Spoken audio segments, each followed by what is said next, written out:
신학의 대중화와 신학의 현장화를 추구하는 이신근TV에 오신 여러분을 뜨겁게 환영합니다. 반갑습니다.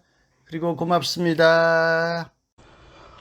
위르겐 몰트만의 명저 희망의 신학 강독입니다. 오늘은 그 28번째입니다. 제3장 예수 그리스도의 부활과 미래 13 하나님 나라의 미래와 인간의 자유 두 번째 순서입니다. 만약 종말론적인 기대 지평 안에서 인식되는 예수의 부활 현현이 나타나심이 종말론적인 기대 지평 안에서 인식된다는 거죠. 이런 예수의 부활의 현현이 그의 하나님의 나라 선포를 회상하고 기억하고 받아들이는 계기, 원인이 된다면 이것은 또한 하나님 나라의 선포를 변형하는 계기도 된다. 근거도 된다. 하나님 나라의 선포, 부활이 하나님 나라의 선포를 회상하기도 하지만 또한 이 예수의 부활 현현이 하나님 나라의 선포의 내용을 바꾸어 놓는 계기도 된다는 뜻이겠습니다. 예수의 하나님의 나라 선포에 의해 열려진 미래는 그의 부활 현현을 통해 확정되고 그의 밝아오는 파루시아, 재림, 다시 오심, 그의 밝아오는 파루시아의 도래로 인식되며 그의 미래라고 일컬어질 수 있게 된다. 공관복음의 후기 전성청에서는 그리스도론적인 하나님의 나라 이해가 폭넓게 나타난다.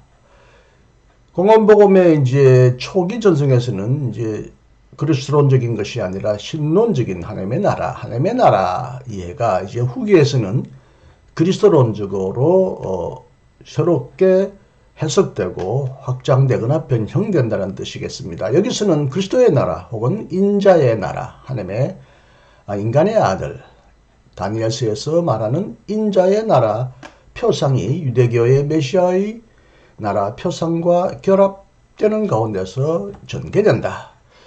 그렇지만 하나님의 나라의 표상 자체도 역시 변형된다.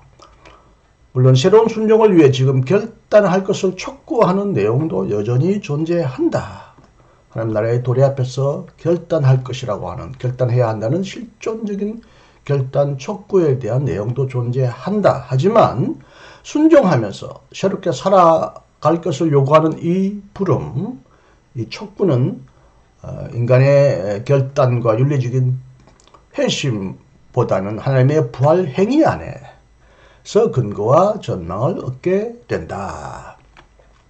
오직 예수를 죽은 자들 가운데서 일으키신 하나님만이 홀로 하나님 나라의 주님이 되신다.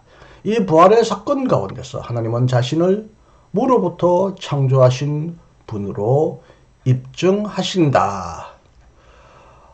부활 사건도 태초의 창조의 무로부터의 창조를 입증하는 그런 사건이라는 것이죠.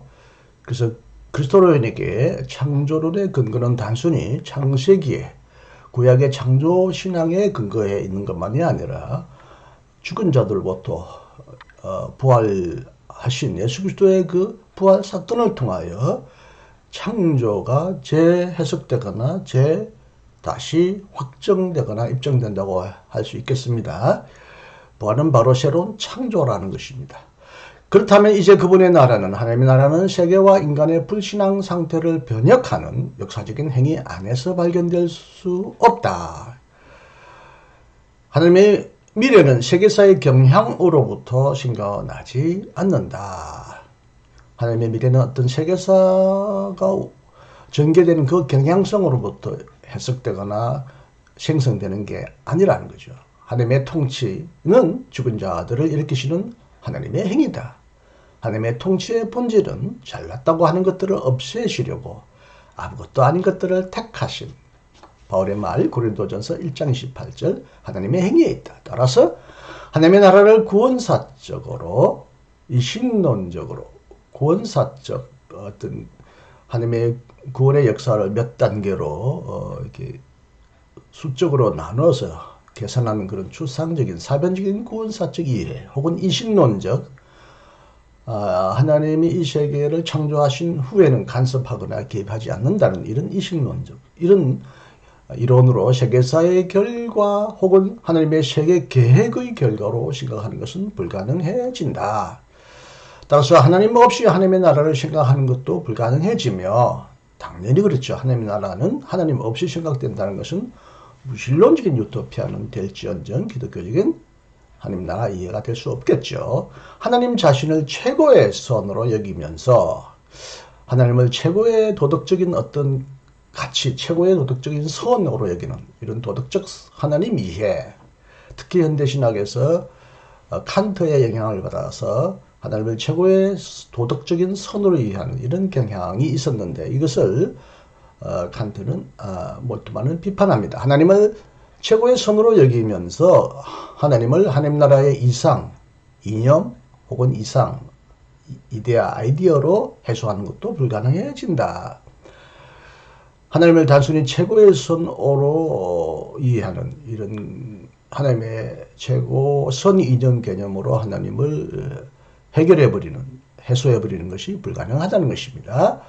끝으로 부활 현현의 수수께끼는 예수를 높이 들린 제의적인 주로 이해하고, 예배 속에 하나님을 예수를 높이 들린 주님으로 이해하고 하나님의 그리스도의 나라를 그의 은밀한 천상적인 통치로 찬양하게 만들기도 하였다.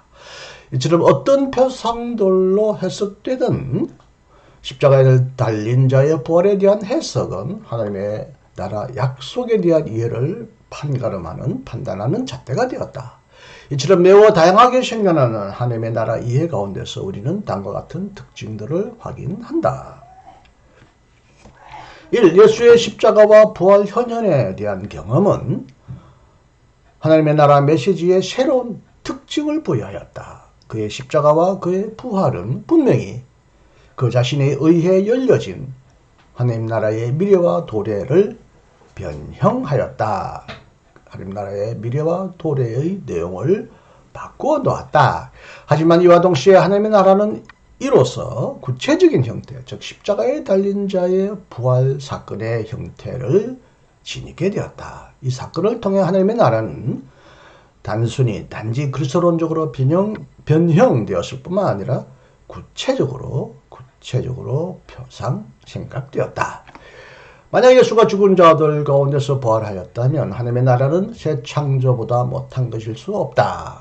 바로 하나님 나라는 바로 새 창조와 같다라는 뜻입니다.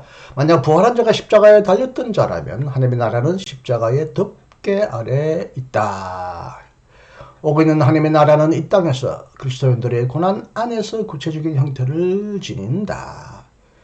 그리스도인들은 희망 때문에 세상과 타협할 수 없으며 그리스도의 사명과 사랑으로 말미암아 그의 고난을 따르고 본받게 된다.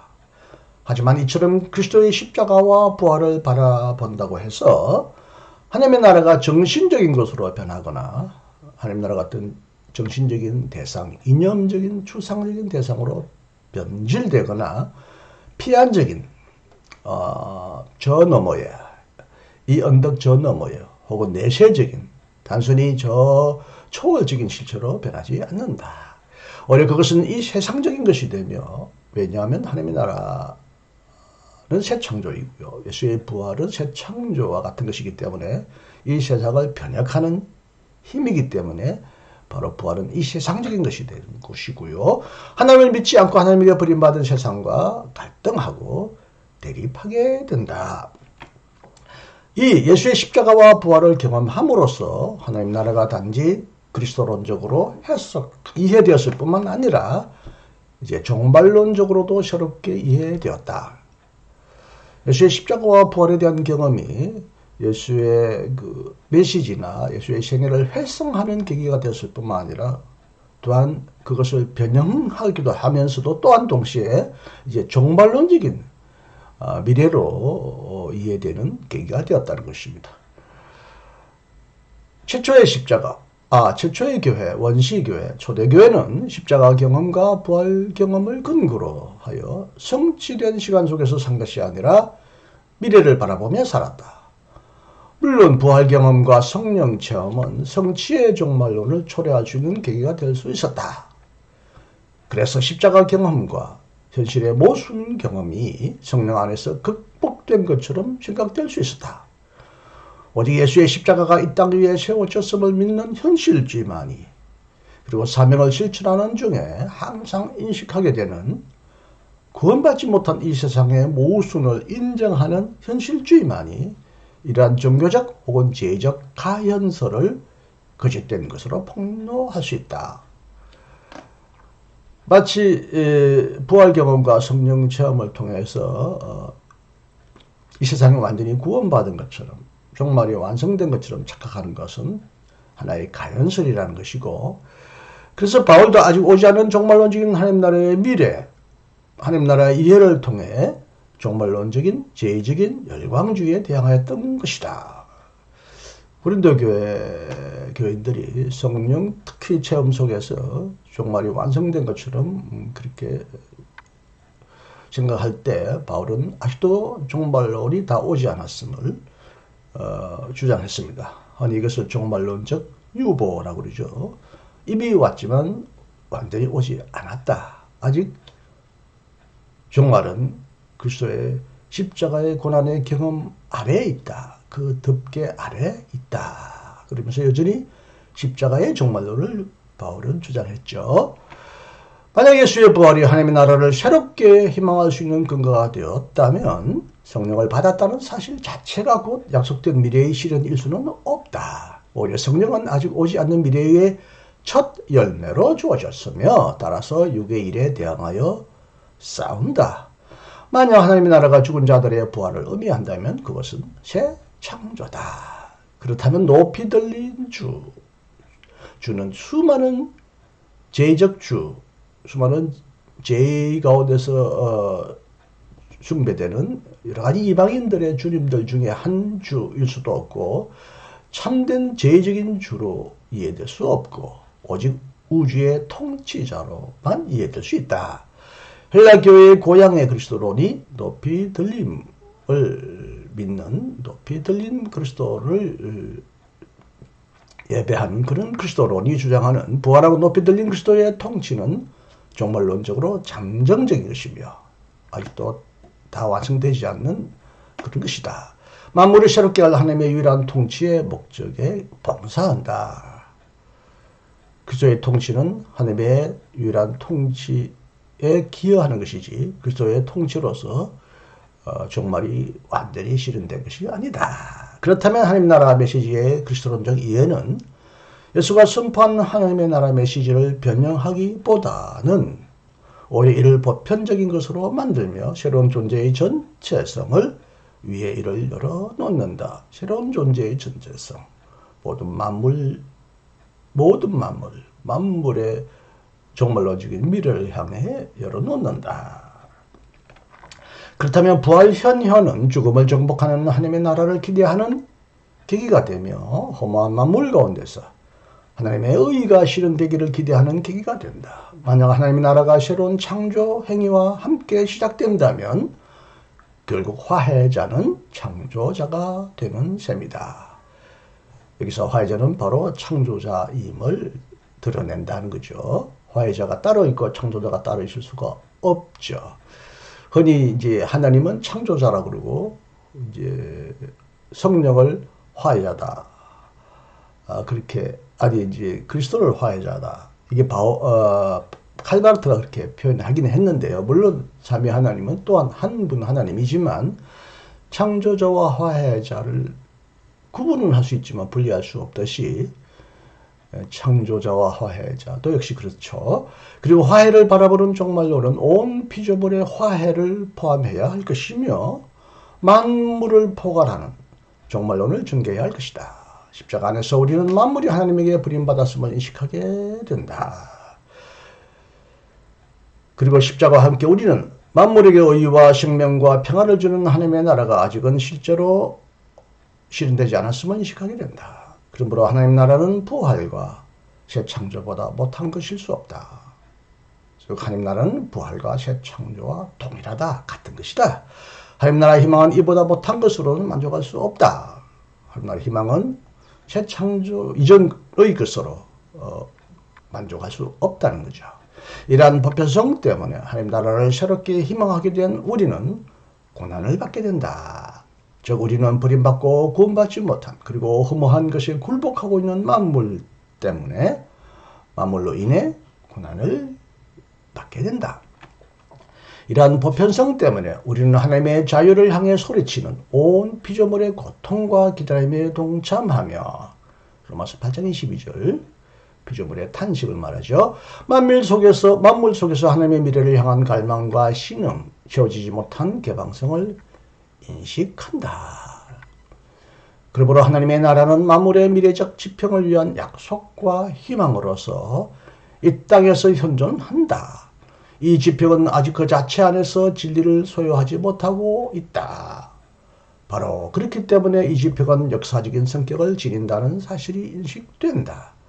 만약 하나님의 나라가 약속과 희망으로서 현존한다면 그 현존은 미래적인 것과 가능한 것, 약속된 것이 악한 현실과 갈등을 빚는 모습을 지닌다.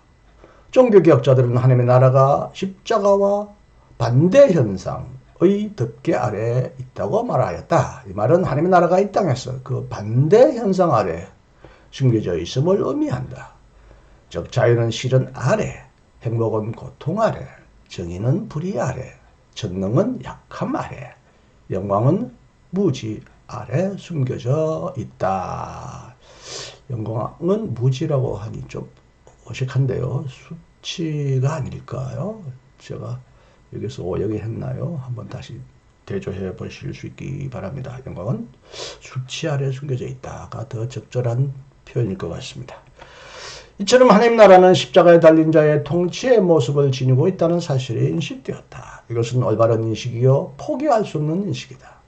하나님의 나라는 그 현재의 역설적인 모습 안에서 끝나지 않는다. 반대 현상 아래 역설적으로 숨겨져 있는 하나님 나라의 모습은 그 영원한 모습이 아니다. 왜냐하면 실로 고통과 약함, 불의와 무지로 인도하는 것은 무엇보다도 부활의 희망과 그리스도의 사명, 만물의 정의를 위한 갈망과 진정한 생활을 위한 목마름이기 때문이다.